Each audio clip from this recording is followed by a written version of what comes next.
Welcome to Ghosts of Asia, where forgotten legends rise from beneath the concrete, where the spirits of the past breathe through cracked walls and silent corridors, and where every whisper you ignore might be your last.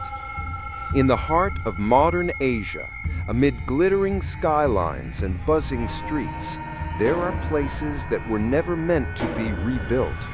Places where memory itself refuses to die. Places that do not forgive silence.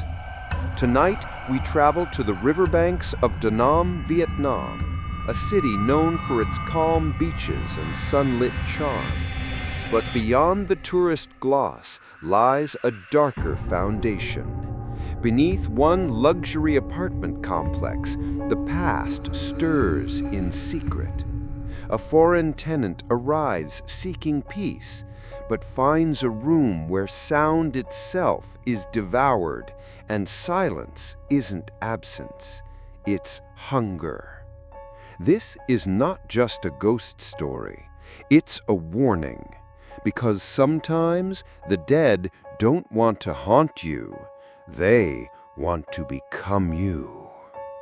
This is the Tenant Who Ate Silence. I never believed silence could have a weight, that it could press against your skin like humidity before a storm, that it could crawl into your ears and stay there, thick, still and waiting. But Da Nang taught me otherwise. I came here to escape the noise of everything, of the life I'd left behind, of the city that forgot how to sleep. I was teaching English remotely, freelancing online, living off caffeine and regret. So when I saw the listing for a quiet riverside studio in a brand new high-rise, something in me paused. The photos were sleek. Glass balcony, built-in workspace, white walls bathed in light. The description promised total soundproofing, high-speed internet, blackout curtains, perfect for light sleepers, it read. And the price? Almost suspiciously cheap for a unit with a river view. Too cheap, I should have thought, but I didn't. I was tired, numb, and maybe, in some unspoken way, I was already looking for the kind of quiet that swallows people whole. The landlord met me in the lobby. His name was Mr. Tuck, a polite, soft-spoken man in his late 50s. Wore a pale blue shirt tucked too neatly into slacks. His shoes made no sound on the tile as he walked. "This building is newly opened," he told me with a practiced smile. "Very safe, very clean, and most important, very, very quiet." He led me to the elevator, and I followed, wheeling my single suitcase behind me. As the doors closed, he looked over, his voice suddenly low. "I just ask two things, nothing much, but please, don't record audio inside the apartment, and never hum at night." I blinked. "Sorry?" He smiled again. "You know, young people, TikTok, voice messages. Just better not to do those things in this unit. It disturbs the walls." I laughed awkwardly, unsure if it was a joke. He did not laugh with me. The elevator dinged, and the moment passed. The studio itself was stunning. Everything gleamed with fresh polish. A wall of glass looked out toward the Han River, the water shimmering in the afternoon sun. A minimalist kitchen hugged one wall. The bed looked barely touched. And the silence. Even with the balcony door open, I couldn't hear a single motorbike or horn. No footsteps from the hallway. No voices. It was like standing inside a sealed dome, a vacuum of sound. "I had the best soundproofing installed," Mr. Tuck said, nodding proudly. "Not even your own footsteps will echo. You'll sleep like a baby." I stepped inside and realized he was right. When I closed the glass door behind me, the world vanished. I could still see it, but the sound was gone. "People love it," he added, before handing me the keys. But please remember, no recordings and no humming." He left with a bow. I was alone. That night, I unpacked, set up my laptop, took a shower, ate delivery noodles on the balcony. Everything felt oddly weightless. It wasn't just quiet, it was sterile, still.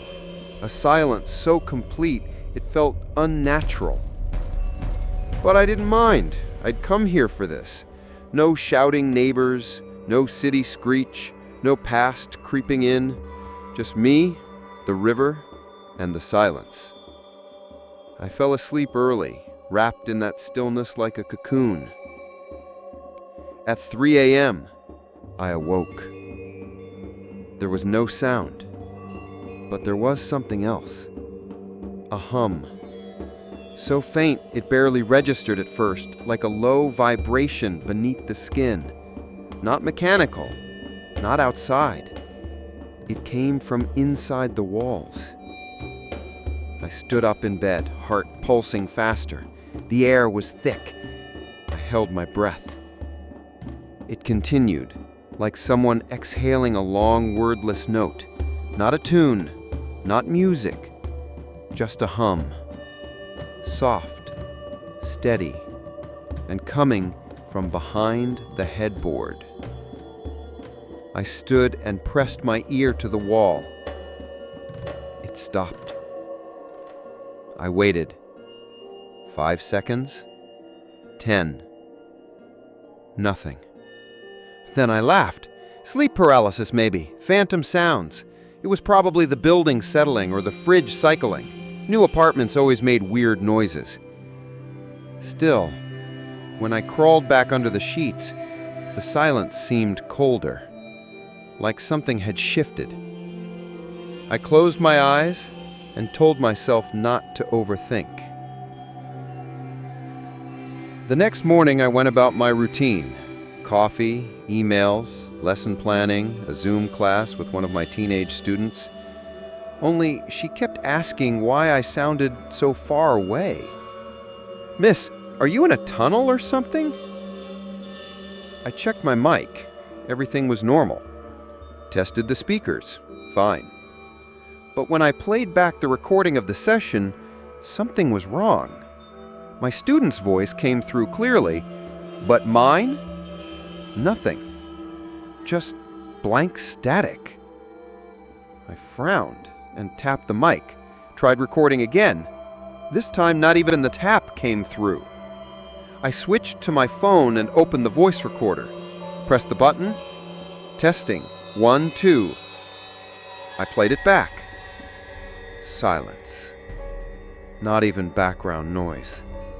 It was like the room ate the sound before it could reach the microphone. By noon, I was pacing. My heart wasn't racing, but something in me had begun to uncoil. Something primal, animal, as if I was no longer alone. But I saw nothing. No shadows, no figures. Just that pristine, silent studio with its sterile walls and blank-eyed silence. I left the apartment that afternoon, told myself I needed a walk. The air outside was hot and wet, full of life. The noise of scooters, tourists, and vendors hit me like a wave. For a moment, I just stood there, dizzy with the contrast. The world had sound again, and I didn't realize until then how much I'd missed it. That night, I turned on some soft music, but after a few minutes, the speaker glitched, crackled, and went silent. The track was still playing, the app showed it, but no sound came through the speaker. I tried another app, another playlist, even a white noise loop. Nothing. Then I remembered what Mr. Tuck said. Don't record audio. Don't hum at night. I hadn't done either yet, not really. But something was happening anyway, and the hum returned at 3 a.m., louder this time, longer, like it had grown more confident. I barely slept, and when I did, I dreamed of mouths. Mouths sewn shut. Mouths open wide but producing nothing. And eyes, so many eyes, watching me from inside the walls. I told myself I'd leave. Maybe tomorrow, maybe next week. But something held me in place. Maybe it was the price. Maybe it was curiosity. Or maybe the silence had already started feeding, and it liked the sound of me. The next morning, I stared at the wall for a long time. Not because it looked different. It didn't. It was still a flat expanse of pale gray paint, clean, smooth, unremarkable. But I couldn't stop thinking about the hum, the silence, the recordings that swallowed my voice, and the warning. Don't record audio. Don't hum at night. It had sounded like superstition, but superstition usually comes with folklore, an old story, a reason. But this was just instruction, like an unspoken rule in a place that made its own logic. I didn't want to call Mr. Duke, but something inside me needed to hear his voice again, to see if he'd sound strange over the phone too. So I dialed. He answered on the third ring. His voice was calm, precise. Miss Claire. Yes, hi, I had a question about the apartment. A pause. Then, you didn't record anything, did you? My blood chilled. No, not really. I mean, I tried a voice memo, but... He sighed softly, as though something inevitable had begun. You mustn't test the silence. That's how it starts. That's how what starts? Another pause. Then, there is something inside those walls. Not mold, not insects, not anything you can see. It listens, it waits, but it only feeds when you give it sound. I almost laughed, but I didn't, because his voice had grown tight, controlled, like he was afraid I'd misunderstand something vital. I don't mean to scare you, but this building, it was not built from scratch. The land, the foundation, it remembers things. You cannot see them, but they are there. What do you mean, remembers things? There was something here before, long ago. During the war, people were put into rooms with no windows, no light, no sound. And some of them were never let out. I said nothing. Mr. Took continued. This unit, 705, it is special. It was the last one finished. The workers, some of them refused to go inside alone. They said tools went missing. Phones glitched. One man fainted after hearing humming at night. No one else wanted to live there. So you gave it to a foreigner? I said, quieter than I meant to. He didn't deny it. I didn't lie to you. It is quiet. The quietest place you'll ever know. But that quiet has a price. What price? He said only one word before ending the call. Memory. The line went dead. And just like that, I was alone with the silence again. Except it no longer felt peaceful. It felt predatory. That afternoon, I went to the local cafe I'd found the day before.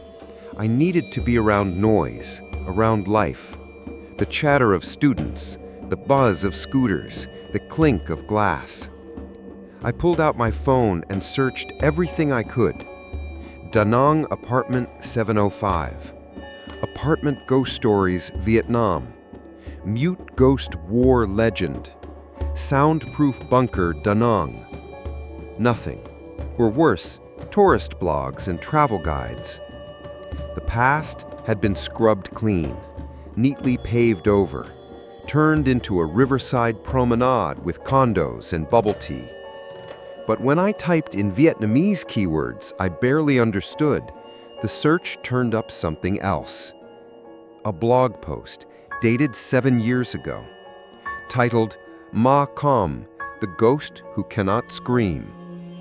The article was written in fragmented, anxious prose, half diary, half warning.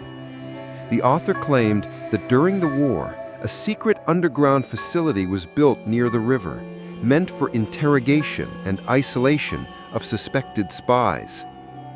Most prisoners were transferred or executed, but one woman, never named, was sealed into a cell and forgotten.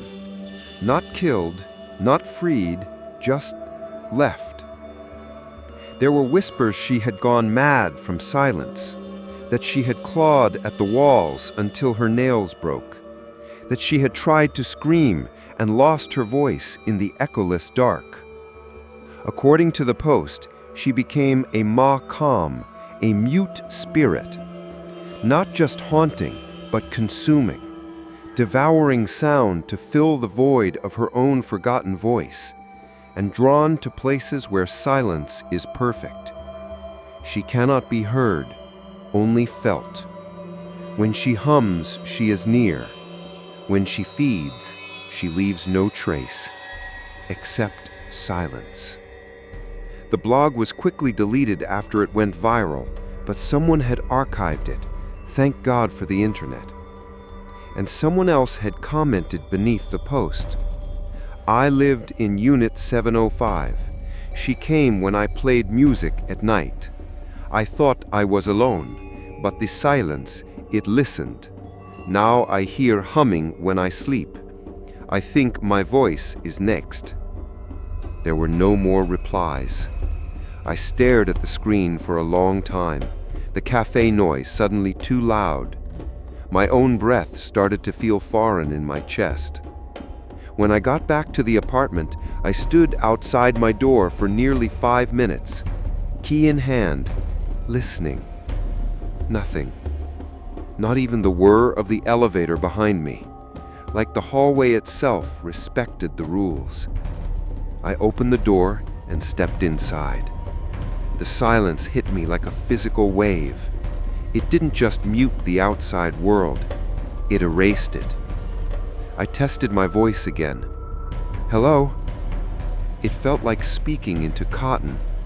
No echo, no warmth, just a voice falling into something too deep to measure. I didn't unpack more than I needed. My suitcase remained half-zipped in the corner. That night, I placed a white noise machine by my bed. I didn't care if it broke. I just needed to hear something that proved I was still in the world. The hum didn't come at 3 a.m. Instead, there was singing. Faint. Not music, not lyrics, just a sound that curled and unraveled. It sounded like a woman trying to remember a song she never finished. The kind of singing you hum to yourself in the dark to remember you're real. I sat upright, hands shaking. The sound was inside the wall, just behind the closet. I wanted to run, but something told me to listen, as if somehow the sound was not meant for me. It was meant for the silence, and the silence was hungry. I grabbed my phone and did the one thing I knew I shouldn't do. I hit record. I whispered, "If anything happens to me, this is proof." Then I waited. The recording showed the time counting upward. 5 seconds, 10 seconds. Then distortion. The screen flashed. The lights in the room flickered. My phone buzzed violently in my hand, then went dark. I dropped it on the floor. And from behind me, a whisper. So faint, it was almost a breath. Not words, just awareness. I wasn't alone anymore, and the silence had found its voice. The phone wouldn't turn back on. No matter how long I held the button, no matter how many times I charged it, rebooted it, begged it, it was dead. But not like electronics normally die. It was blank, wiped clean, like the recording had erased not just the sound, but the memory of sound. And as I stood there in the sterile quiet of Unit 705, staring at the dead screen, I realized something I hadn't before. It wasn't that the apartment lacked sound. It wasn't that it was merely silent. This place, this room, devoured sound. Actively, patiently, ruthlessly.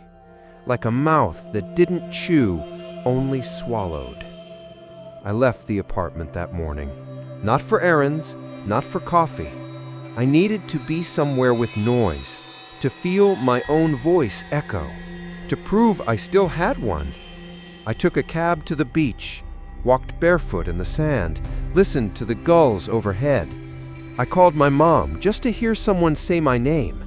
When she picked up, her voice was crisp and familiar. And mine? "It's good to hear you again," she said. That stuck with me. Again. As if somehow I had disappeared for a moment.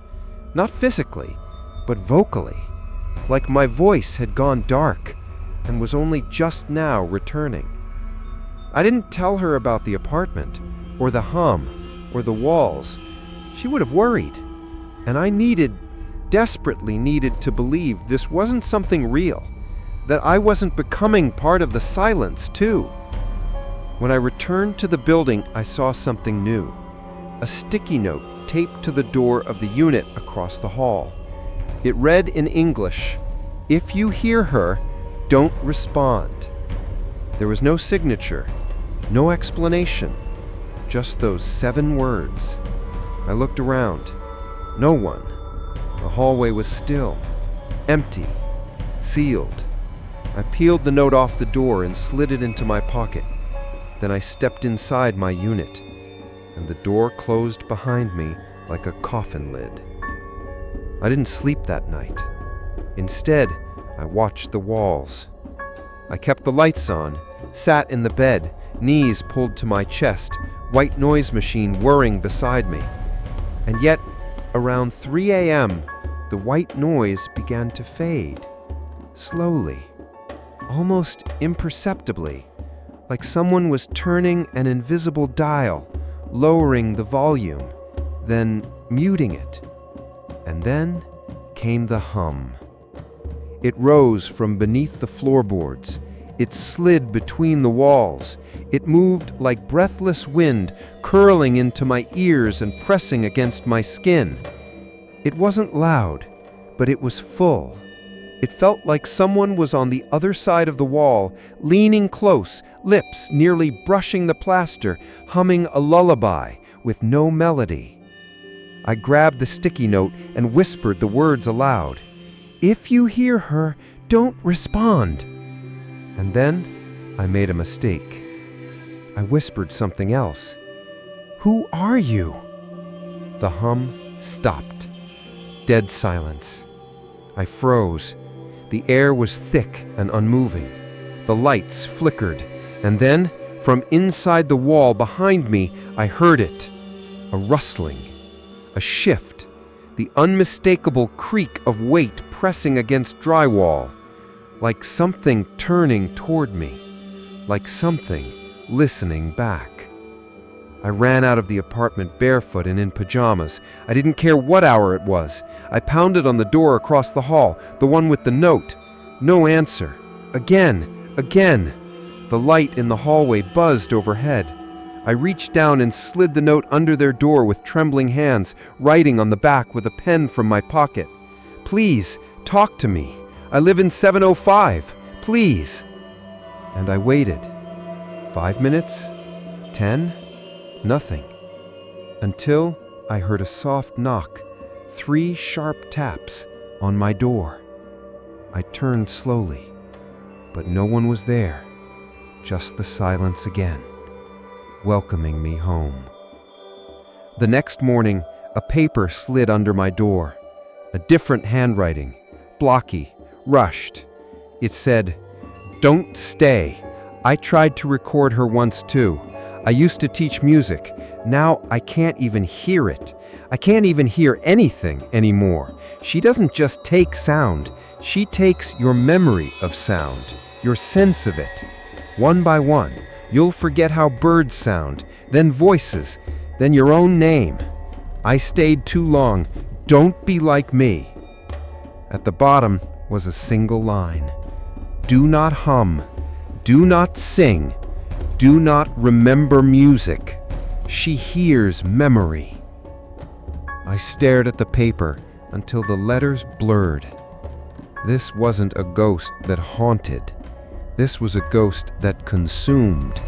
A spiritual parasite that lived in silence and fed on what we give it most unknowingly: sound, voice, memory. And once it fed on you, it didn't give anything back. I needed answers. Not blog posts, not sticky notes. History. So I went to the local university.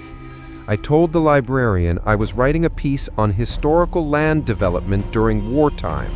She led me to a back room, archived maps, sealed documents, old blueprints. I found the address of my building, traced it backwards. Before the condo, it was a warehouse. Before that, a military depot. And before that, a restricted zone, unlabeled. I kept digging. Eventually, a faded folder surfaced. No title, just a file number. Inside, a brittle floor plan with Vietnamese writing in faded ink. I didn't understand most of it, but I recognized certain words. Isolation chambers, soundproof concrete, no exit. And one line, circled in red. Prisoner 43F, do not engage, locked in cell C without record. There was a hand-drawn square marked deep in the lower level, directly beneath where my apartment would now stand, beneath my bed. When I returned that night, the silence was already waiting. I didn't turn on music, didn't speak, didn't breathe too loud, but still I heard the hum. Only now, it wasn't humming. It was a voice, soft, shaking. A woman. She was whispering something I couldn't understand, a language I didn't know, but I felt what she meant. She didn't remember who she was. She didn't remember her own voice. She was searching for sound to fill the emptiness inside her. I pressed my hand to the wall, and it was warm. Not like electronics, like skin. Something inside it pulsed, like a breath, like a heartbeat, like a presence buried just beneath the drywall. I backed away slowly, step by step, until I was in the hallway again, barefoot, shaking, eyes wide. And that's when I realized, she doesn't need me to speak to hear me.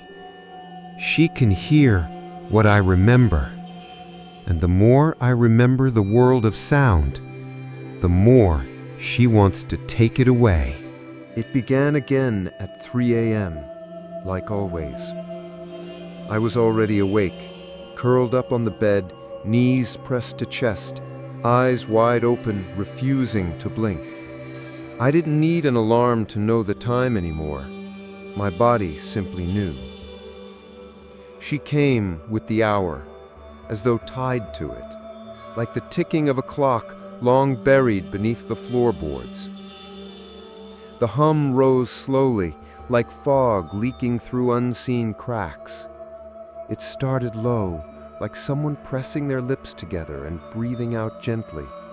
No words, no melody, just the shape of sound, incomplete, aching, hungry.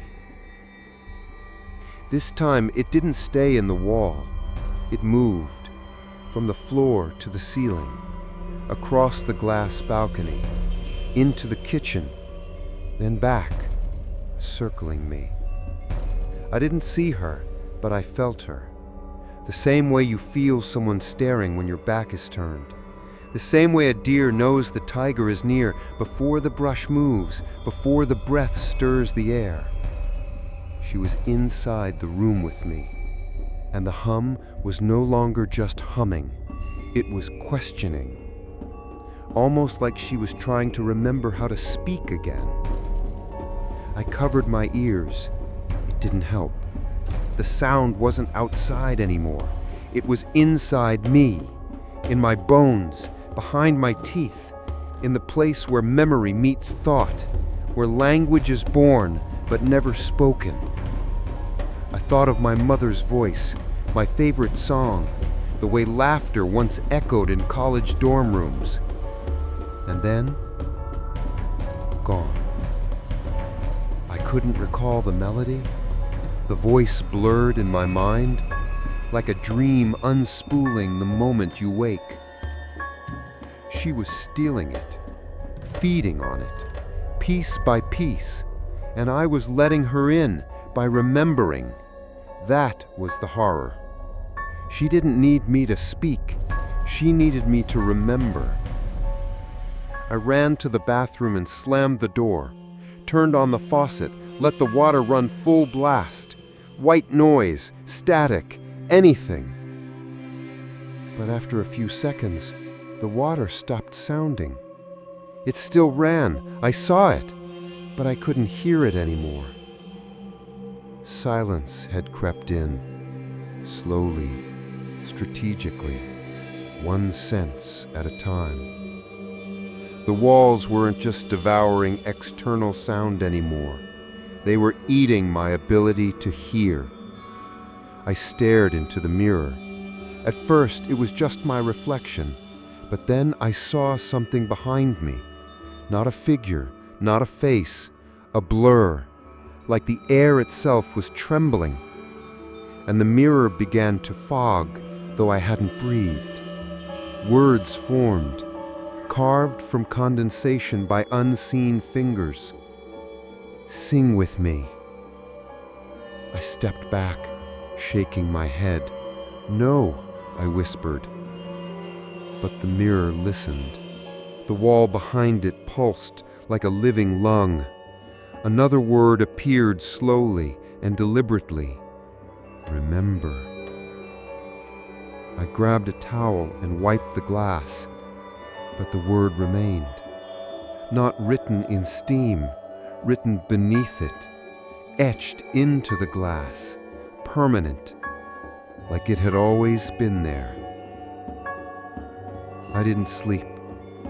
When dawn came, it didn't feel like safety. The light didn't matter. She didn't live in the dark. She lived in the absence of sound. And day or night, the apartment was her hunting ground. The only thing that kept her at bay was forgetting. Forgetting sound, forgetting music, forgetting your own voice. But that's the price she wanted. You could survive here, but only if you let go of everything that makes you human. I left the building again that morning, took a motorbike taxi into the older part of the city, not for coffee or company, but for records. Not digital ones, paper, ink, dust, things she couldn't erase. I found a tiny archive center near an abandoned Catholic school. The man there barely spoke English, but he let me dig. I searched for prison maps, bunker registries, wartime intelligence reports. Most files had been destroyed or sealed after the American withdrawal, but one thin manila folder had survived, hidden behind a warped filing cabinet. Inside, a single photograph, black and white, faded, taken underground. A concrete hallway, bare bulbs, a row of metal doors, and one of them, the last one, had been sealed shut with bricks, hastily, as if in panic. A note was scribbled on the bottom. Cell C, do not unseal. Screams stopped. Humming continued. My stomach turned. This was her. She hadn't died screaming. She had died humming, and her final sound had become her. I returned to the apartment one last time that evening, only to pack. That was the plan. No more investigations, no more questions, no more remembering. I walked through the door, and the silence greeted me like an old friend. Not menacing, welcoming. It was quieter now. Too quiet. I opened my laptop to book a hotel. It didn't turn on. Tried the lamp. Dead. My phone, still blank. And then I heard it. Not at 3 a.m., not in the wall, but right behind me. Humming. So close, I could feel the breath of it on the back of my neck. I didn't move, didn't breathe, didn't remember. Because I knew the moment I recalled my voice, she would take it. Not just the sound, but the meaning, the memory of what it had ever been. There was only one thing left I could do. I opened my mouth and made no sound. I mouthed the word no. Not out loud, just the shape of it, the absence of voice, the denial in pure silence. And somehow, she stopped. The humming paused, flickered, as if confused, because I had given her nothing. No memory, no sound, no song, just refusal. I packed what I could and left before nightfall. No goodbye to Mr. Tuck, no final look at the river, just the sound of my own footsteps echoing through the hallway, the first real sound I'd heard in days. And as I stepped into the elevator and the doors closed, I heard one final hum, faint, familiar, from the vent above. She hadn't been stopped, only delayed, because silence once tasted never forgets the one who tried to escape it, and the tenant that ate silence is always waiting for the next voice to feed on. I didn't go far, just 3 blocks away. A small guest house above a tailor shop. It smelled of fabric and lavender oil, and the ceiling fan wobbled when it turned. But it had something the old apartment didn't. Noise. Street chatter filtered in through open windows. I could hear dogs barking in the alley, scooters buzzing by, neighbors arguing over dinner. It was imperfect, messy, alive.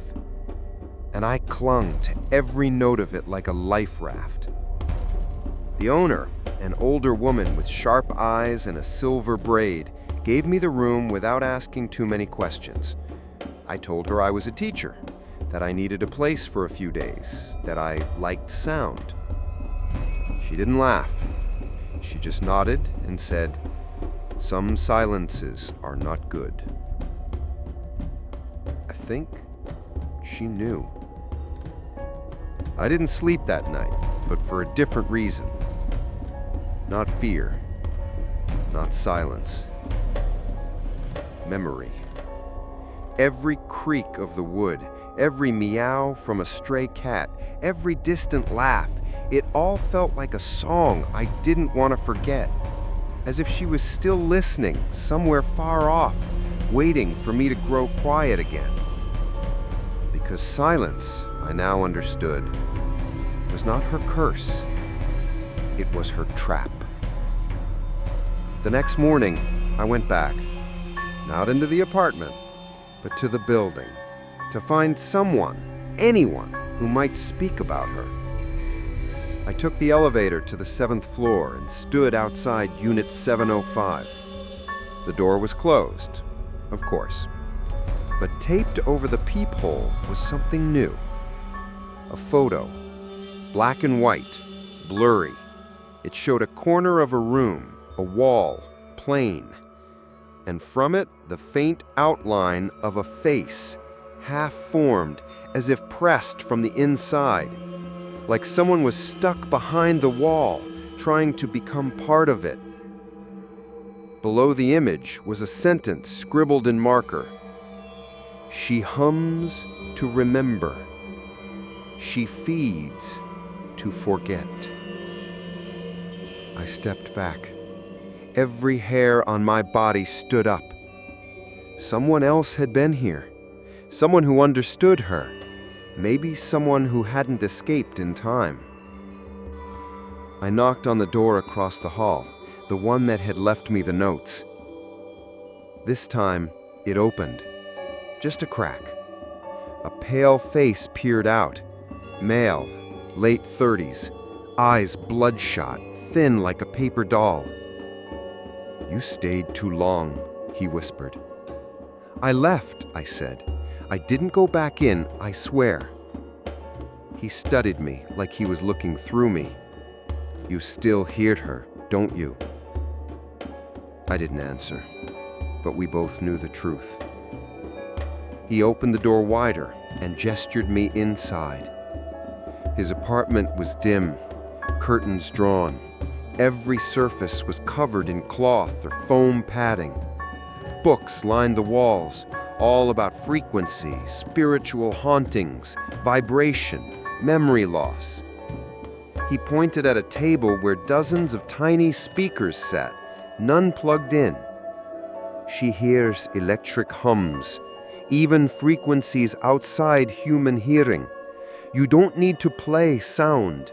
You just need to be near it. She feeds through it." I sat, unsure whether I felt relief or dread. "You've been in 705? I asked. He nodded. "I was the first tenant, before they sealed the floor, before the refurbishments.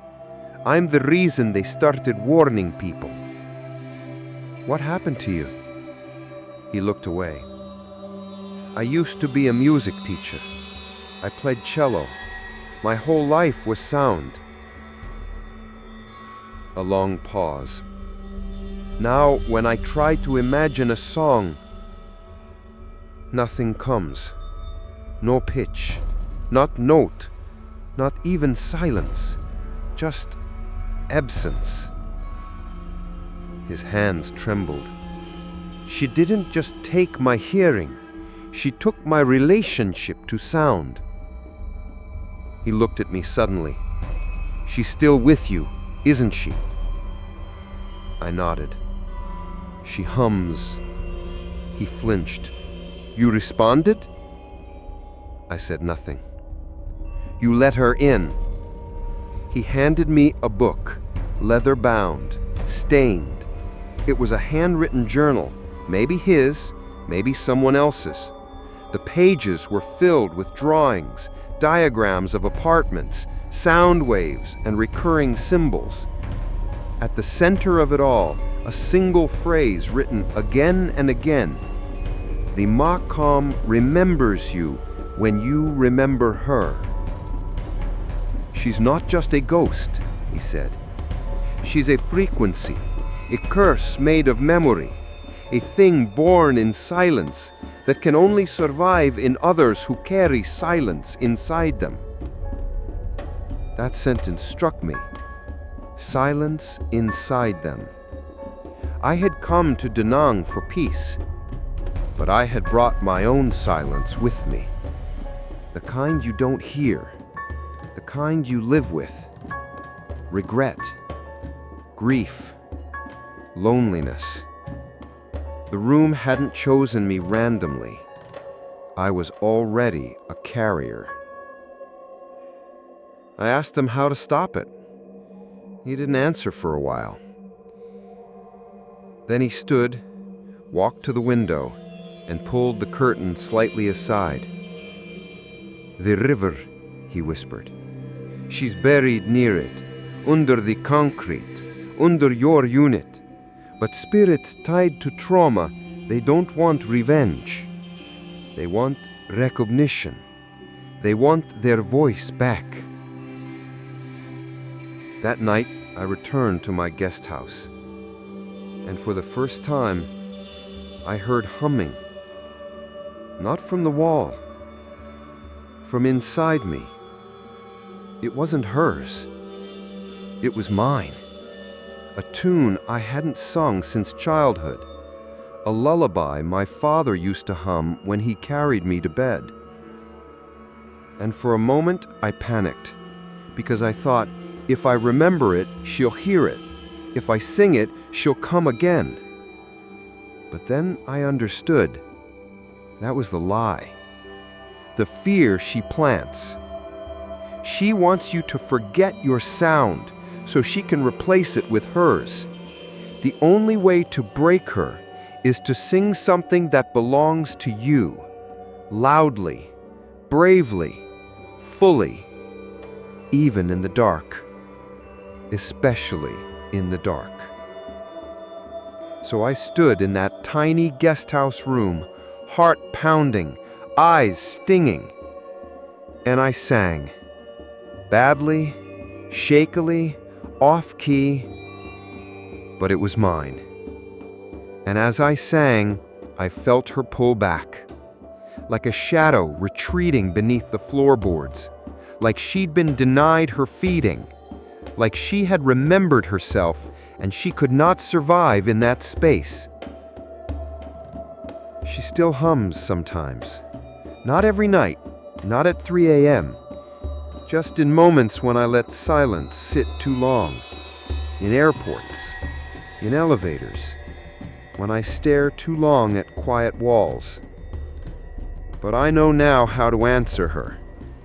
Not with fear, not with silence, but with sound that belongs to me. Because the Makam may live in silence, but I do not. Silence is supposed to be nothing. The absence of sound, the pause between words, the blank page before the music begins. But after that apartment, after everything I'd seen and heard, or not heard, I began to realize something far more unsettling. Silence isn't empty. It has weight. It has intention.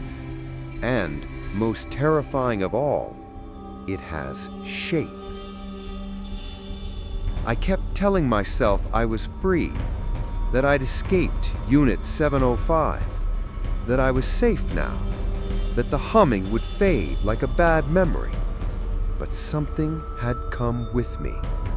Not the Makam herself, not entirely, but the imprint of her, a kind of echo, a residue. She wasn't haunting a place anymore.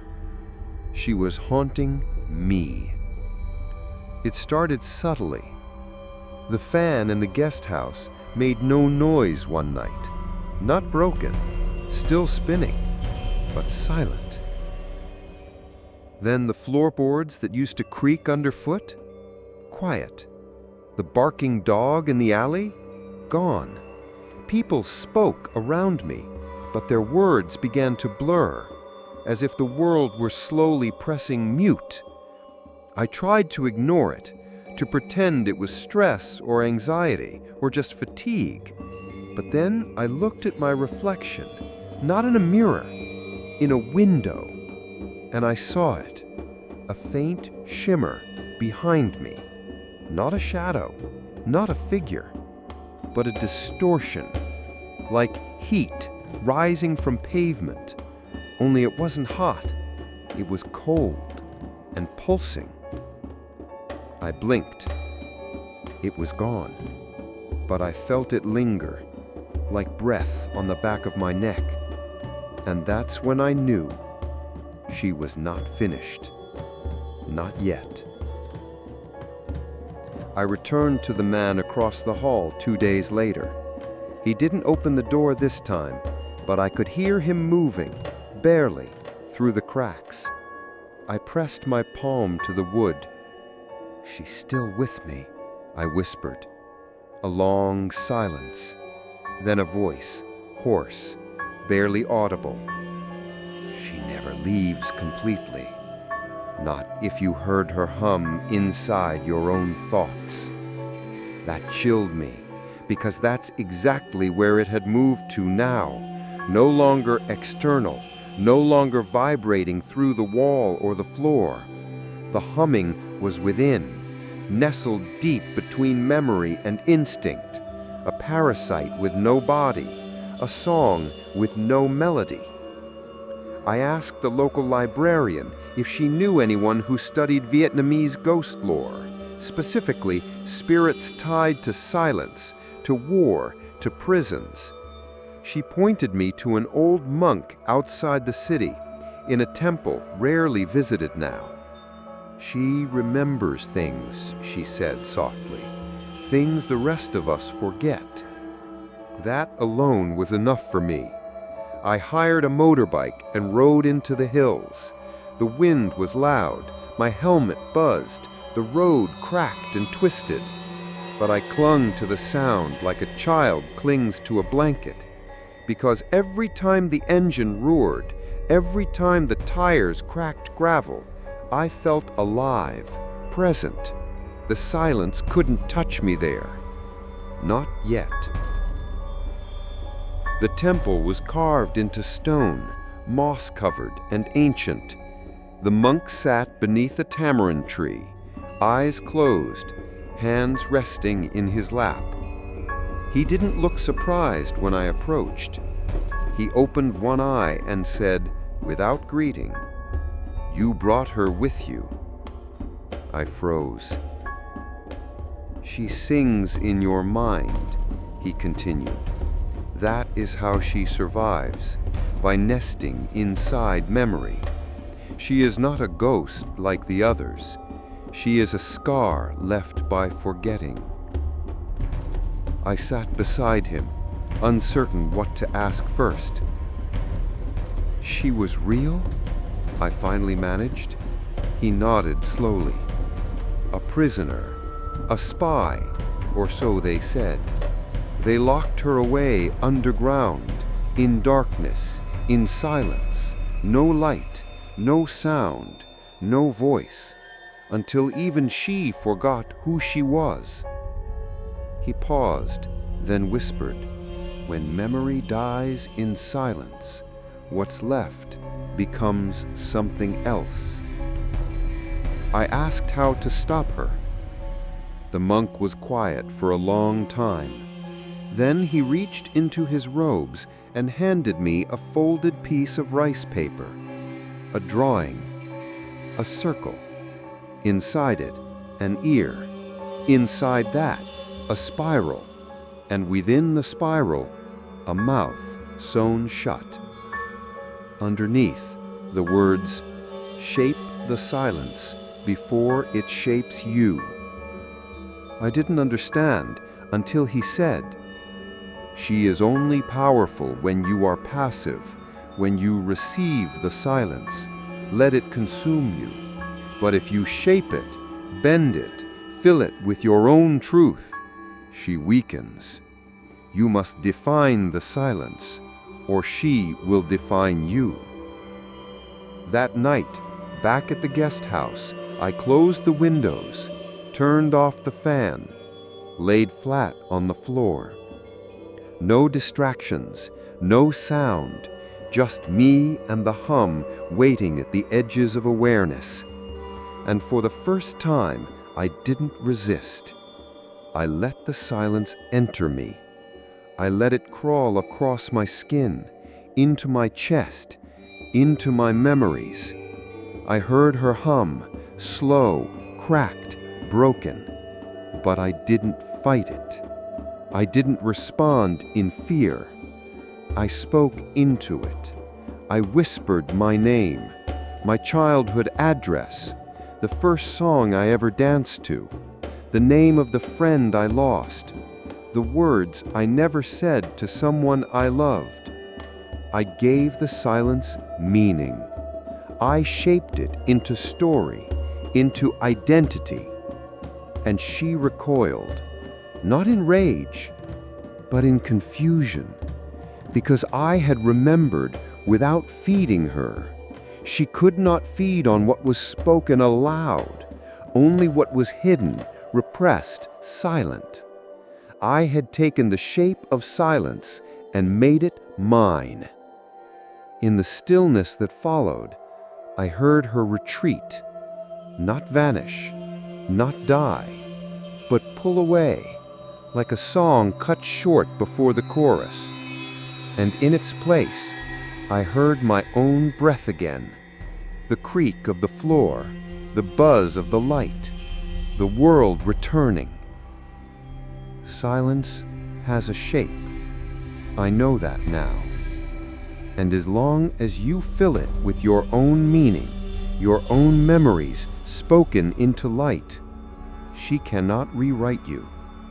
But the moment you forget who you are, the moment you let the hum lull you into numbness, she will come, and she will sing for you, until your voice is hers. In every culture, there are stories that fade, not because they lack meaning, but because remembering them costs too much.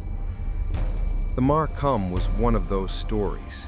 No shrine, no name carved in stone, no photograph, just a trace of her presence in walls that no longer echo and rooms that swallow sound like water swallowing breath. She had no gravestone, no family records, not even a number in the old prison logs, only a scribbled note. 43F, do not unseal. She was never buried. She was sealed, not laid to rest, but hidden, not mourned, but silenced. And somehow, her silence had outlived her. After my night on the floor, where I spoke into the quiet and shaped it, I felt different. Not free, but resistant. The hum didn't come the next night, or the one after that. The silence still lingered, but it was weaker, like something slowly starving. Still, I couldn't stop thinking about her, who she had been before they took her voice, before they entombed her in that concrete cell with no sound, no light, no name. And the question kept echoing. What if she had once sung too? I returned to the university, back to the archives, back to the brittle folders and yellowing ink. I asked the archivist, a man named Kwong, if he'd ever heard of prisoner 43F. He hesitated. Most people forget, or pretend to, but Kwong didn't. She was an interpreter, he said quietly. Half Vietnamese, half French. Worked with both sides. Nobody knew who she was really loyal to. They said she heard too much. Eventually, someone decided she was dangerous. So they erased her, I said. He nodded. Her name vanished, her voice too. Then he handed me something, a recording, old, dusty, on reel-to-reel tape. I don't know if it's her, he said, but it was found in the depot when they cleared the site. No label, no date, just a tape with sound captured long ago, maybe before she was sealed away. Kwong smiled sadly. You'll need a special player. No one's digitized it. I'll find one, I said. Thank you. As I turned to leave, he added, she used to sing before they took her. I stopped. "How do you know?" He shrugged. "There are some silences too loud to ignore." It took days to find someone with the right equipment. A retired sound engineer near the train station finally agreed to help me. We fed the tape into the player. The machine whirred, coughed, then static. At first, that's all it was, until something shifted. Not music, not speech, a hum, so faint it felt like the room itself was remembering. Then, layered beneath the hum, a woman's voice, wavering, broken, humming a tune, unfinished, forgotten. And then, after nearly a minute, she sang. Just one line, in Vietnamese, soft, barely audible. But the engineer translated it for me. "If no one hears me, do I still exist?" I didn't cry right away. It took a moment. The weight of that question had to sink into me. It wasn't a ghost's curse. It was a person's question. She had been human, and someone had left her in silence so long, she became the question itself. That night, I didn't dream. I remembered. A tunnel, a concrete cell, nails scraping the wall, a mouth open wide, producing nothing. Then slowly, a hum. And in that memory, I became her, not haunted, but becoming the silence she had lived in. I woke up gasping, throat dry, unable to speak. My voice returned a moment later, but the feeling didn't fade. She wasn't trying to scare me anymore. She was reaching through me, not to take, to be heard. So I went back to the building, to Unit 705, not to stay, not to live, but to listen. I walked past the landlord, past the cameras, up the stairs. The hallway was darker than I remembered, smelled faintly of metal and mildew. My key still worked. The door opened. The air hit me like a punch, cold, dry, still. I stepped inside. No hum, no flickering lights, just a presence, heavy, watching. I stood in the center of the room and whispered, "I found your voice." The silence tightened. I opened my phone and played the tape, the reel-to-reel recording now digitized. The hum began to fill the room. The voice followed, soft, wavering, the line, "If no one hears me, do I still exist?" And for a moment, just one, the walls breathed. Not metaphorically. I saw it. The drywall near the closet rippled like skin under shallow breath. Then, a whisper. Not in my ear, inside my mind. "Thank you." Not haunting, just heard. Then, the silence returned. Not empty, not hungry, but quiet. The way silence should be. I turned off the recording, stepped out into the hallway, closed the door, and this time, it stayed shut. Some days I wonder if she is truly gone, or just resting, dormant. Maybe silence doesn't disappear. Maybe it waits. But now, when I sit in quiet rooms, I don't flinch, because I know what's there. Not absence, not fear, but a memory. A voice that was lost and finally found. Her name still isn't known, but her question echoes in me. If no one hears me, do I still exist? And I answer her the only way I know how. Yes, you exist, because I remember. I thought I was finished with her, that playing the tape inside Unit 705 had given her peace, that the voice sealed behind walls, trapped beneath layers of silence and concrete, had finally been heard. But silence doesn't vanish. It settles. It hides in the places we stop looking. And some ghosts don't want peace. They want to remember what it feels like to exist. I kept seeing her in my dreams. Not fully, not a face, but impressions.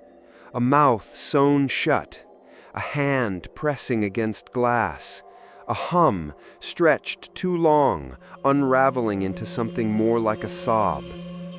In each dream, she stood at the edge of something, a tunnel, a hallway, a staircase that descended into nothing. And every time she turned to me, not asking for help, but waiting for me to follow. I returned to the university again, to Kwong, the archivist. This time I asked about the bunker, the original structure beneath the land where the apartment was built. He hesitated, then opened a drawer I hadn't seen before. Inside, a rolled blueprint, cracking with age. He laid it flat. It showed a network beneath the city, part military depot, part interrogation site. And beneath that, another level, unlabeled. Kwong tapped it. They didn't want people to know this part existed, he said. Even the builders who cleared the land didn't go that deep. Why? I asked. He looked at me, quiet, careful. Because some things don't rot, they wait. I traced the lines of the map with my finger. Room C, sealed, bricked, forgotten, but not gone. Can I get down there? I whispered. He didn't answer. He just slid me a key. The entrance wasn't inside the apartment complex. It was 3 blocks away, behind an abandoned factory that had once processed chemicals for the military, now rusted, forgotten, half swallowed by weeds. A service door hidden behind corrugated metal and mold. The key turned with resistance, like it hadn't been used in years, and the door groaned open to reveal a stairwell that descended into the dark. The smell hit me first. Old air, stone, rust, and something sweeter, like dried blood pressed into dust. I turned on my flashlight and stepped inside. Each footfall echoed like a memory returning. The silence down there wasn't passive. It watched. The stairs led to a narrow corridor, concrete walls, cracked tiles, pipes leaking rust, and doors. Steel bolted shut, some dented, others sealed. Each door had a number, F19, F20, F21, until the corridor ended at a concrete slab. No number, no markings, but the shape of bricks stood out against the older stone. This was it. Cell C, the place where she had been walled in, alone, unheard, unremembered, but not gone. I pressed my hand against it. Cold, still, but there, just at the edge of perception, came the faintest hum, like the memory of a song caught in your throat. I knelt there, and I began to hum back. The same tune from the recording, a broken melody, soft, childlike. And when I did, the wall breathed. Not dramatically, not like a movie, but it shifted. The air changed, the dust moved, and the hum that answered me was not threatening. It was recognition. I pulled a small speaker from my bag, set it down beside the wall, and pressed play. The tape again, her voice. If no one hears me, do I still exist? And then, a gust but cold air from behind the bricks, a whisper in my head not spoken. This is where I forgot myself. And another, will you remember me? I knelt there for what felt like hours, letting the sound flow, letting her be heard in the place where she had been sealed shut. And then I whispered, I remember you. The hum stopped. Not abruptly, not like vanishing, more like completion, as if the silence had closed a chapter. And for the first time, the air felt still, not waiting, not watching, just still. I left the bunker before the sun rose, locked the door behind me, left the key wedged under a stone. She didn't follow. She didn't need to. She was home again, not trapped, but acknowledged. Back in the city, everything sounded louder. The buzz of motorbikes, the voices in markets, the cries of vendors calling out breakfast specials. And inside me, the hum was gone, truly gone. She had never wanted to possess, only to be remembered, not as a ghost, not as a myth, as a person whose voice was stolen by silence, and who fought her way back through the hum until someone finally listened. Legends don't begin as whispers. They begin as wounds, raw, gaping, often ignored. And when those wounds fester long enough, unspoken, unseen, they take on a life of their own. They become stories, and the stories become warnings. That's what the Makam is.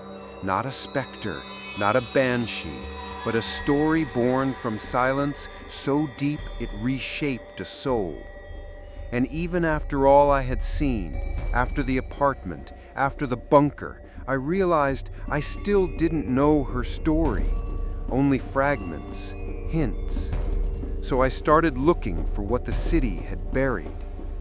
I visited a historian in Hoi An, an elderly woman named Ba Ling, who kept records banned during the war, tales too strange or uncomfortable for the government to archive.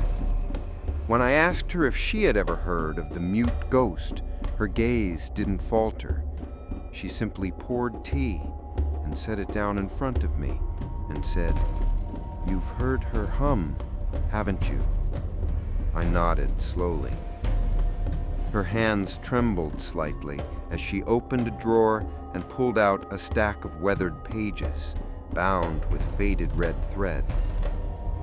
"This was passed to me by my mother," she whispered.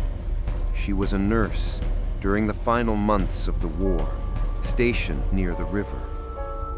She handed me the papers, one by one. The first was a drawing, charcoal on parchment, of a woman's face, eyes open, mouth missing. Not sewn, not covered, just absent, as if the feature had never existed. "This is what they saw," she said, when they finally broke open the sealed cell years later. They? Engineers, after the land was bought. What did they find? She stared at me for a long time before answering. They found claw marks, deep, like someone had tried to scratch their way out. But more than that, they found etchings. Etchings? On the walls, symbols, words, scratches repeated over and over. One phrase written in blood, again and again. She reached for another sheet, held it up. 3 words in Vietnamese. Lắng nghe tôi. Listen to me. Ba Ling spoke softly now, like her voice might trigger something if it rose too high. She was a translator, it's true. Half French, half Vietnamese, too intelligent for her time. She worked both sides, not out of treason, but out of survival. But someone thought she knew too much, I said. Yes, and they made her disappear. They put her in a cell designed to break the human spirit. No sound, no light, no voice, just endless silence. I looked down at the charcoal drawing again. Why didn't she die? The old woman gave me a sad smile. Oh, child, she did die, just not in a way you'd understand. She died into the silence. She dissolved into it, lost her name, her language. But the thing about silence is, if you push against it long enough, it learns to push back. She stood up and retrieved one final piece of paper, burnt at the edges, stained. It contained a folk verse, an old rhyme meant to be sung by children, but the words were wrong, off-key. "Do you know this?" she asked me. I read it aloud. "If you hum when night is near, keep your voice from what can't hear. If your song meets walls that breathe, you may hum, but never leave." It didn't feel like a song. It felt like a warning, a lullaby twisted into a trap. "That rhyme is banned in schools now," she said. "They say it promotes superstition, but old nurses remember children humming it during wartime. Children who stopped speaking afterward." I swallowed hard. She leaned in. "The Makam is not only a ghost, she is a reminder that when a voice is stolen, it finds another way to be heard. And once it finds yours, you carry her with you." I left with the papers, the drawing, the rhyme, but I carried something heavier than all of them. The realization that I had become part of the story. The moment I broke the rules, recorded sound, hummed back, whispered to the silence, I had invited her in. She wasn't just haunting Unit 705, she was inhabiting memory itself, feeding on forgotten songs, lingering in swallowed screams, burying herself in every silence we pretend is peace. That night, I sat by the river where her cell once stood. The moon hovered low over Da Nang, the city glittering like it had never known war. But I knew better. Under the promenades and coffee shops and luxury spas, the ground still breathed. And somewhere down there, so did she. Not seeking revenge, not causing chaos, but humming. Always humming, waiting for someone to hear. And when they do, when they finally listen, she sings just one line, a single question, eternal and echoing. If no one hears me, do I still exist? I didn't intend to press record again. Not after everything. Not after the warnings, the dreams, the bunker, the history. But sometimes, curiosity is louder than fear.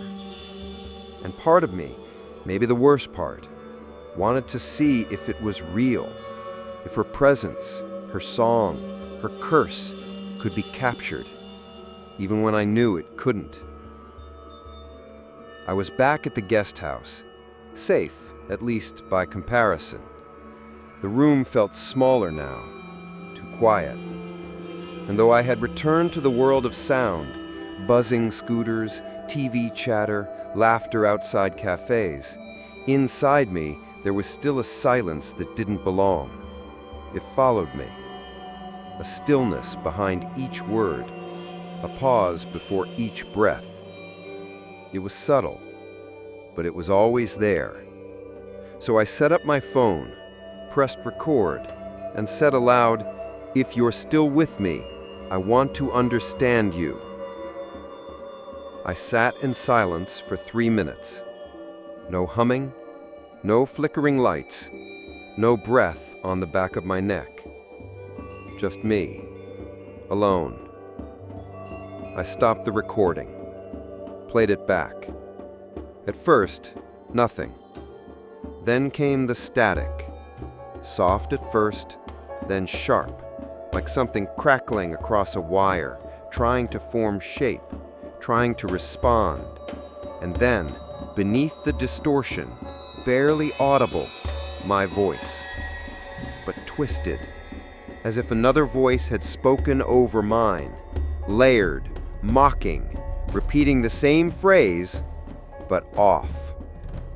Not, "I want to understand you," but, "I want to be you." I dropped the phone. The sound cut out instantly, and when I picked it up, the file was gone. Not corrupted, not glitched, just erased, the way all sound eventually is around her. Swallowed, deleted, unmade. I tested again. A simple memo. Me humming a lullaby from my childhood when I hadn't sung since I was 7. I played it back, but instead of the tune, there was only breathing. Slow, measured, close, like someone was standing directly over the phone listening, not humming, just waiting. That night, I dreamed of microphones, hundreds of them, dangling in a pitch-black room, all pointing at me. I tried to speak, but no sound came out, not even a breath. Then, from the darkness, a single note, a hum, warm and slow, rose and filled the space. And I saw her. Not fully, just the shape of her lips, moving, silently, humming the song I had recorded. Only now, it was hers. She had taken it, made it her own, and in doing so, erased it from me. When I woke, I couldn't remember the melody at all. I went back to my laptop, tried to recreate the tune, typed out the lyrics, mouth open, ready to sing. But my throat tightened. My vocal cords refused. It was like my body had forgotten how the song went. I checked my playlist history. The track wasn't there. It had vanished from the streaming service entirely. And when I looked through my downloaded files, music I'd had for years, whole folders were missing. Not corrupted, gone. The only thing left was a single audio file, unnamed. I clicked play. The screen went black. The speaker buzzed. And then I heard it. My voice, crying, calling for help, and buried underneath it, her hum, filling in the gaps, becoming the song, replacing me. I slammed the laptop shut, threw my phone into a drawer, but it didn't matter, because the next morning, when I tried to speak to the guest house owner, she looked at me and said, "You're moving your mouth, but no sound is coming out." My heart dropped. I whispered louder, felt the vibration in my throat, but there was no sound, not to her, not to anyone. I was speaking in silence, and she had made it hers.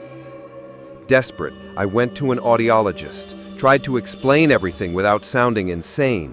He ran tests, checked my vocal cords, my ears, my nerves, all normal. Then he said something that chilled me. Medically, there's no reason you can't speak. But you're not transmitting. There's no audio footprint. It's like your voice is being blocked, not physically, but digitally. Every recording you try to make comes back blank. He leaned in, serious. I've only seen one other case like this. I froze. Tell me. He hesitated. An older woman, used to work in intelligence, said she stopped being able to record her voice one night. Her calls were silent, her audio files blank. She couldn't even leave voicemail. What happened to her? He shook his head. She stopped talking altogether, said it wasn't worth the fight.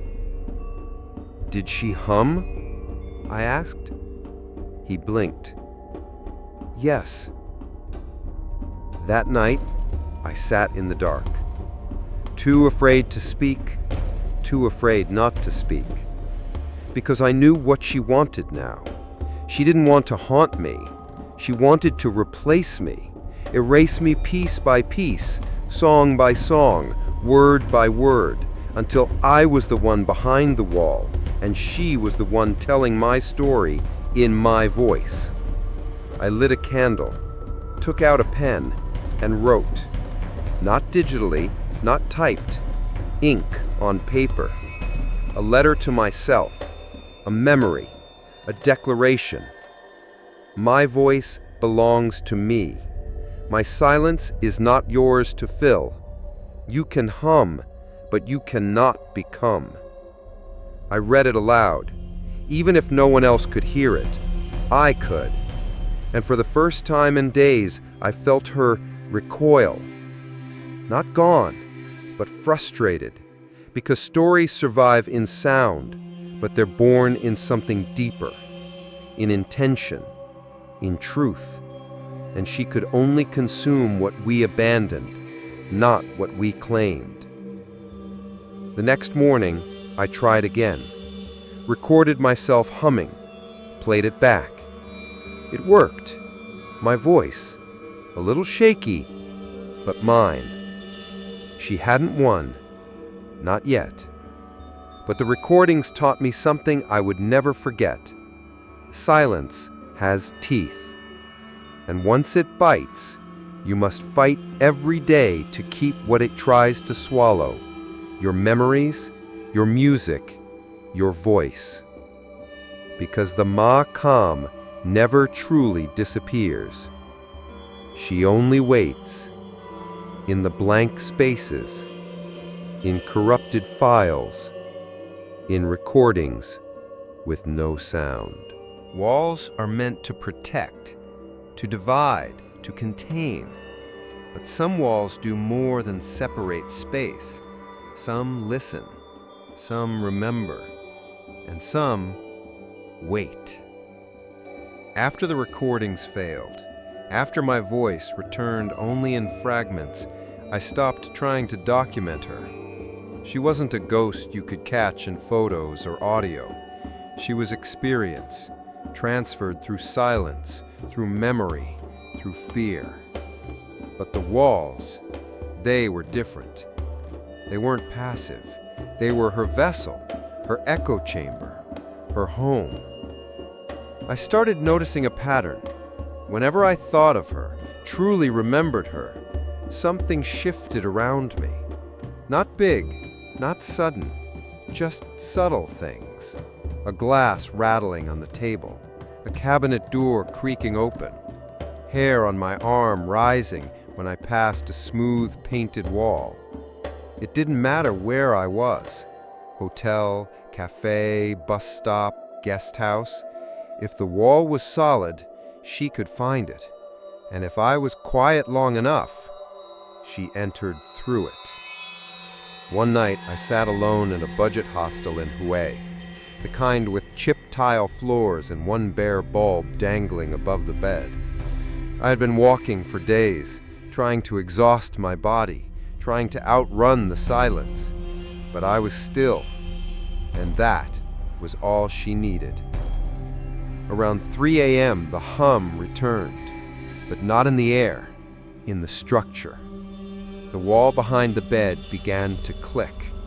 Not loud, just rhythmic, like fingernails tapping slowly. Then faster, then dragging. I turned, breath frozen. The tapping stopped. I leaned forward, placed my palm flat against the wall.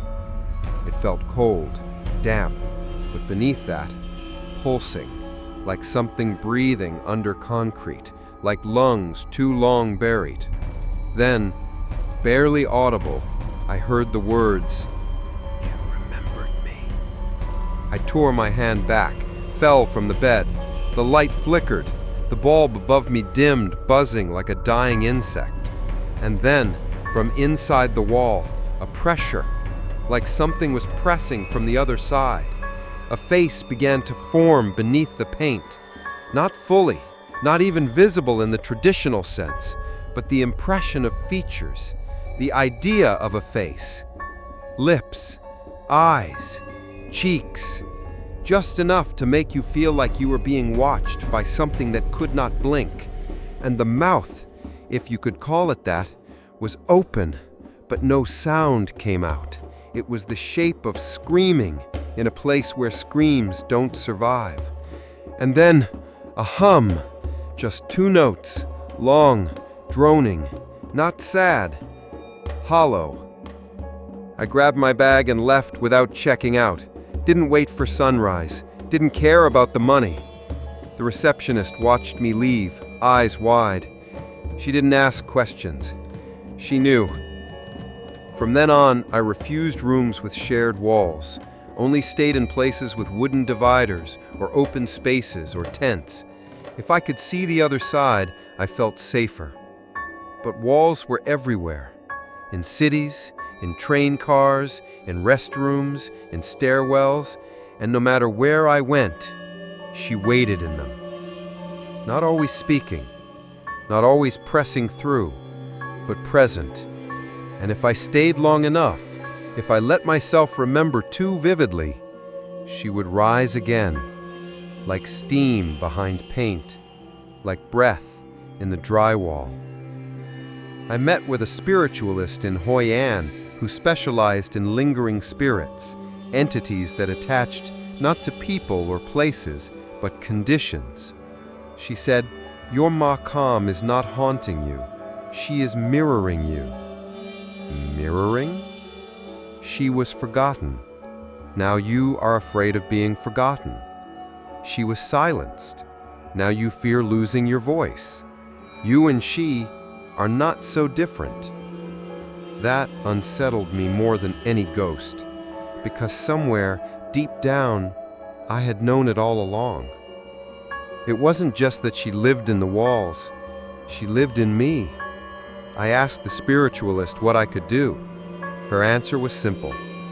Speak often, loudly, truthfully. She can't enter sound that's shared. She only feeds on what's left unsaid. That's when it hit me. I hadn't been haunted by her because I heard her hum. I was haunted because I had responded with silence. I had kept secrets, fears, shame. And in those quiet pockets of my life, she had found places to grow, like mold in a sealed room. I bought a journal that day, not for stories, not for research, for truth. I wrote every thought I'd kept inside, every confession, every regret, every word I had once swallowed. And as I wrote, I read the words aloud, even when I was alone, even when it made me cry, even when it hurt, and the walls stayed still. That night, for the first time in weeks, no hum, no breath, no face behind the plaster. Just quiet. The kind that comes after the storm. Clean, dry, empty, peaceful. But I still sleep with my bed away from the wall, because I know she's not gone. She's waiting. Not for revenge, but for someone to mirror her again. For someone who swallows too much silence. For someone whose voice flickers when fear takes over. Because walls may seem lifeless, but when enough silence gathers inside, she knows how to fill it. And if you press your ear to the plaster, late at night, when the world forgets to make noise, you might just hear her, waiting. There's something uniquely terrifying about the idea of screaming and nothing coming out. No air, no sound, no trace of the pain trying to escape.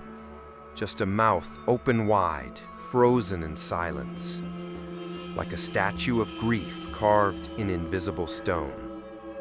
It's one thing to be haunted. It's another to become the haunting.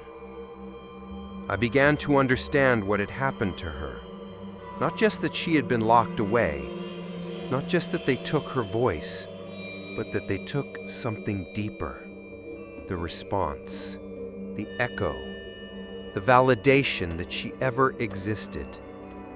And the longer she went unheard, unacknowledged, the more she unraveled, until her identity became a single moment. A scream no one could hear. A cry so forgotten it bent into something else. A hum, a haunting, a hunger. It started happening to me too.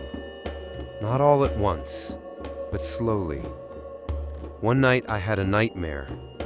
In it, I was standing in a crowded street. People everywhere, talking, laughing, screaming, but none of them could hear me. I shouted, waved, begged. Nothing. I turned to the woman nearest me, touched her shoulder. She turned and had no mouth. Just smooth skin stretched where lips should be. No expression, no voice, only eyes, empty. Then I looked around. Everyone was the same. Faceless, voiceless, still moving, still breathing, but mute. And when I looked down at my reflection in a shop window, my mouth was gone too. I woke with a gasp, except there was no sound. My throat moved, but my voice didn't come with it. I clutched my neck, panicked. Air was flowing. I could breathe, but I couldn't speak. Not a whisper, not even a groan. Like something had reached into me in the night and switched it off. I tried everything, coughing, humming, singing. Nothing. My voice was present. I could feel the vibration in my chest, but it wouldn't leave me, like I was trapped inside my own soundless shell. And then I realized this was her fate. This was how she began to fade.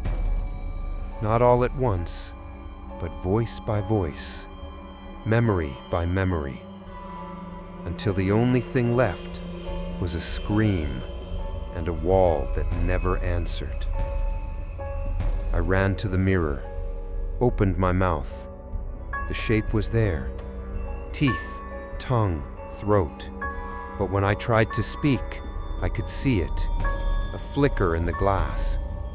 Not my face, hers, overlaid on mine. Mouth open, but no sound. Her eyes wide with rage, not at me, at the world that forgot to listen, at the silence that devoured her. And now, she was wearing me. I backed away, my ears ringing with pressure. The hum returned, faint, sharp, like a tuning fork pressed too long against bone. Then, a voice, not through the air, inside my skull. Now you understand. I dropped to the floor, clutching my head. Memories rushed in, her memories. The cell, the dark, the walls closing in, her hands clawing until nails peeled back, blood on stone, tongue cracked from dryness. And the scream, the one she tried to release day after day, never heard, never answered, until it broke, until it twisted, until it became the hum. The ringing stopped. My voice returned, but quieter, shakier, like it had traveled too far to come back whole. I lay on the floor for a long time, afraid to speak again, not because of her, but because I wasn't sure if what came out next would still be mine. The next morning, I wrote everything down, not on my laptop, not online. Paper, pen, ink that couldn't be deleted. I drew her, not the ghost, the woman. Hair tangled, skin hollowed out, eyes that once had begged and now simply watched, and her mouth, open, mid-scream, but empty. I drew it again and again, not out of fear, out of respect, to remind myself what silence can do when we let it spread. I realized something else then. She didn't hum to haunt. She hummed to fill the scream, to contain it, to survive it. That low, droning note was a scream worn down by time, polished by loneliness. Humming was all she had left. And when she found others, those of us who carried our own hidden screams, she tried to offer us hers, because she knew the cost of keeping it in. I sat still that afternoon, no fear, no resistance, and I spoke out loud, to her, to myself. I know you screamed. I know no one answered. I know the silence wasn't yours. I'm listening now. You don't need to hum for me anymore. You existed. You exist. And for the first time, the walls didn't hum. They exhaled, a breath I hadn't realized I'd been holding. A breath that wasn't mine. A breath that finally let go. They say you never truly leave a haunted place, but that's not quite right.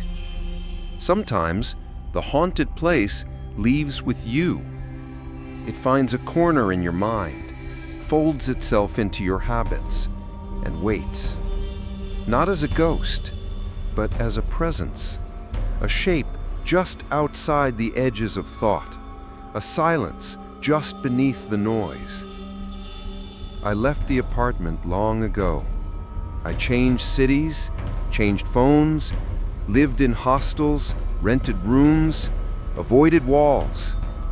But she was still there. Not always as a hum, sometimes just a thought, an absence, a stillness too perfect to trust. I began to notice the change when I traveled north. The guest houses felt emptier. People I met told me I spoke softly, so softly they had to lean in to hear me. Sometimes my voice didn't register on microphones. Recordings would glitch when I laughed. I brushed it off, blamed the phone, blamed nerves, blamed fatigue. But the silence around me had weight. And worse, it began to attract others. It started with a neighbor. In Hanoi, I stayed in a narrow house with rooms stacked like drawers.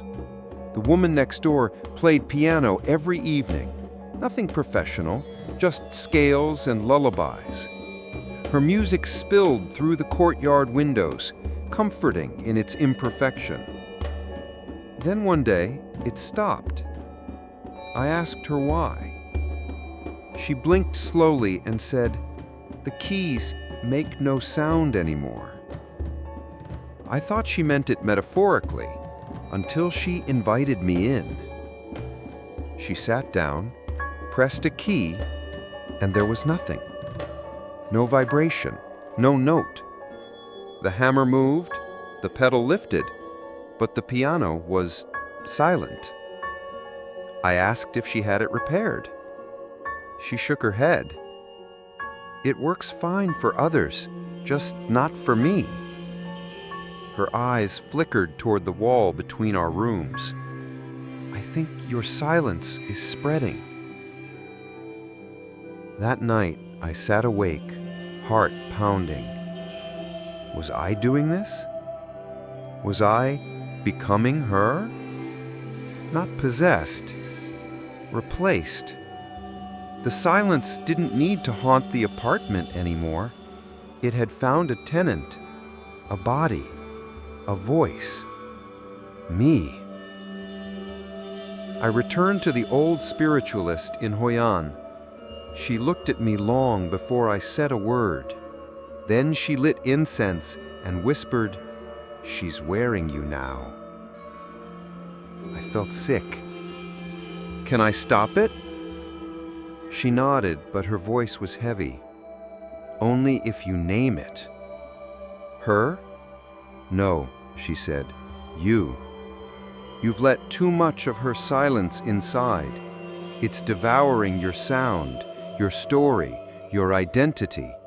You must remind yourself loudly who you are." That night, I locked the door, sat cross-legged on the floor, lit a candle, and began to speak. I didn't chant, I didn't pray, I declared.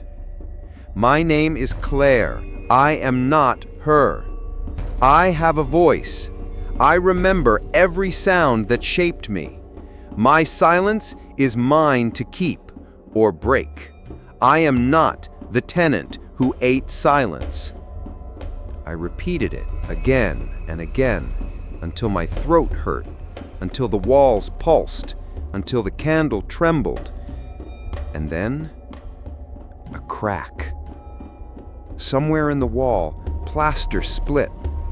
Not much, just enough. And from within it came a sigh. Not mine, not hers, just release. The next morning, I walked outside and shouted across the street just to hear myself echo. And I did. For the first time in weeks, I echoed. The silence didn't follow. Not that day, not that night. But here's the truth. You don't simply defeat her. You live with the knowledge of her. You carry the awareness that somewhere in the dark is a voiceless presence waiting for you to go quiet, waiting for you to be too tired to speak, too ashamed to remember, too afraid to make noise. And when that moment comes, when you forget your voice, she hums. And if you don't hum back with your own song, she will move in, She will fill the silence. She will wear your face. And she will become the next tenant, just as I almost did. Just as someone else surely will. People think hauntings are about places, old houses, abandoned hospitals, a room where someone died. But I've learned the truth. The most dangerous hauntings happen in silence, not in locations, but in moments. The moment you stop singing, the moment you stop speaking your pain, the moment you bury your story so deep not even you can hear it anymore. That's when she comes. That's when the silence starts to remember you. And by then, it may already be too late. I left Vietnam not because I was afraid, but because I knew I had to run before I was forgotten, before I stopped remembering the sound of my own voice, before the silence I once welcomed turned me into another story people whispered about but never wrote down, before I became just another tenant in someone else's apartment. The airport was bright, loud, filled with announcements and crying babies and wheels scraping tile. I wanted to soak in every sound, to memorize the chaos, because I knew, deep down, that if she was still with me, she would hate this place. She thrived in stillness. She fed in rooms that echoed with nothing. But here, there was too much life, too much noise, too much memory being made. And for a while, I felt safe. Until I passed the security scanner and the agent looked at me strangely. She tapped my bag. "Excuse me, miss," she said. "Did you mean to bring this?" She pulled out a recorder. Old, dusty, one I hadn't packed. I stared at it, heart stuttering. It looked like the reel-to-reel player from Da Nang, the one that had played her voice, the one that hadn't worked in decades.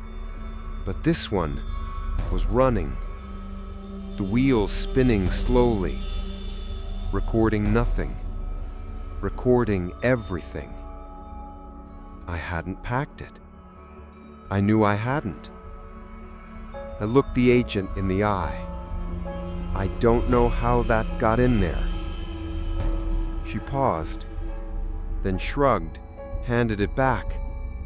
"Looks broken anyway," and let me through.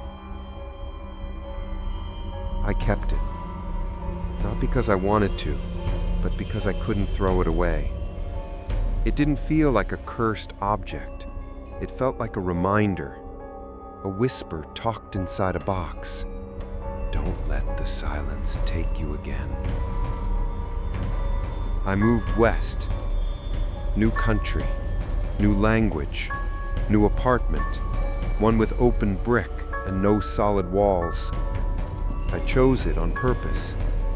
I let music play constantly, talked to myself in every room, left voice notes for no one just to fill the space.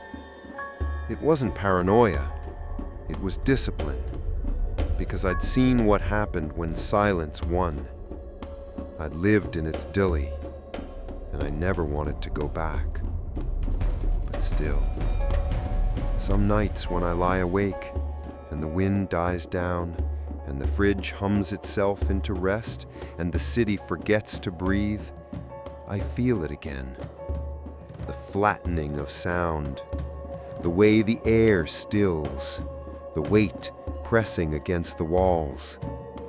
Not her exactly, but the invitation. And I know she's always out there. She doesn't knock, doesn't scream. She just waits for you to stop singing, to stop telling your story, to stop echoing. Because that's how it starts. Not with fear, but with forgetting. I wrote her story because I had to. Not to warn you, but to remember me, to remember her, to carve our voices into the world so silence couldn't eat them. This isn't a ghost story, it's a rescue. Of a voice lost so long ago it had to hum just to feel real again. And if you're listening now, if you're still listening, then you're already part of it. You've carried her sound in your ears, her pain in your chest, her memory in your mind. You've kept her alive, which means she no longer has to live inside me. Which means maybe she's free now. But if you ever hear it, a soft hum in the walls at night, no lyrics, no breath, just tone, don't respond. Don't try to record it. Don't try to harmonize. Don't even whisper back. Because the hum isn't a melody. It's a hand reaching through silence. And if you take it, you may never speak again. You may never remember again. You may become just another voice, swallowed by the tenant who ate silence.